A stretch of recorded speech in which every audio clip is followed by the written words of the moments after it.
pour conclure cette thèse, je distingue les résultats scientifiques et de ce que cette démarche doctorale a permis de formaliser. D'abord sur le plan scientifique, si le curseur veut bien fonctionner.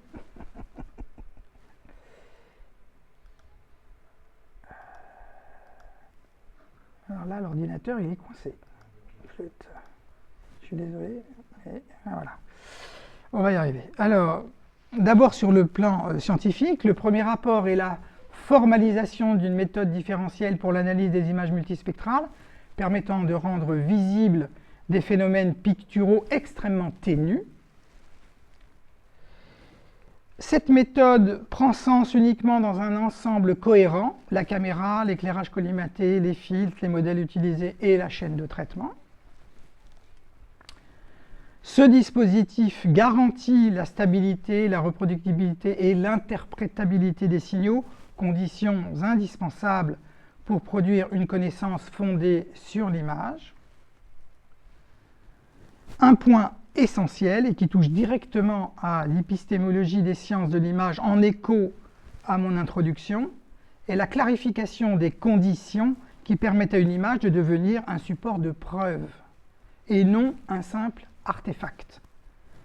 La maîtrise des sources lumineuses, la compréhension du comportement optique des matériaux, l'identification des limites et la mise en relation des signaux entre eux, la méthode LAM contribue ainsi à préciser ce que montrer veut dire dans un contexte scientifique, quelles transformations du signal sont légitimes, quelles structures observées sont interprétables et selon quelles hypothèses.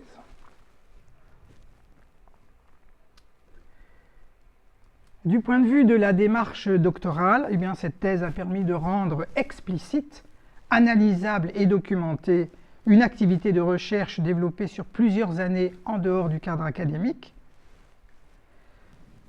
Cela a impliqué de formaliser les hypothèses, d'exposer les limites, de définir des protocoles et de clarifier les conditions dans lesquelles une image peut devenir un support légitime de connaissances scientifiques. Ce travail s'inscrit pleinement dans le champ des sciences de l'image appliquées au patrimoine, auquel il apporte des outils, des méthodes et des perspectives nouvelles.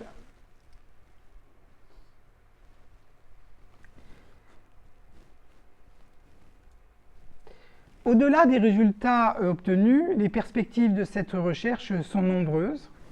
Sur le plan scientifique, plusieurs directions s'ouvrent immédiatement. Une amélioration des modèles optiques et des algorithmes LAM, notamment pour mieux quantifier les variations spectrales, avec probablement l'introduction de l'intelligence artificielle. La constitution de nouveaux corpus à grandes échelles, permettant d'explorer des familles d'œuvres ou voire des ateliers entiers. Et le développement de protocoles adaptés aux contraintes des musées, notamment pour les œuvres de très grand format. Et dans ce cadre, un axe majeur est la conception d'une caméra multispectrale de 1,8 gigapixels. Ce dispositif vise à dépasser les limites actuelles des capteurs et à permettre la numérisation multispectrale et en fluorescence UV directement sur les simèses avec une résolution et une surface de couverture inédite. Sur le plan institutionnel, la reconnaissance doctorale joue un rôle important. Elle permet une intégration renforcée dans les réseaux académiques et dans les collaborations internationales, en particulier avec les musées et les laboratoires spécialisés.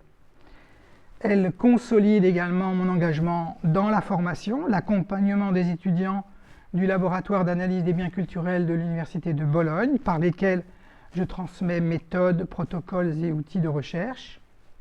Enfin, cette reconnaissance donne un cadre institutionnel stable pour produire et structurer des recherches déjà engagées depuis plusieurs années en France comme à l'étranger. En vous remerciant pour votre attention.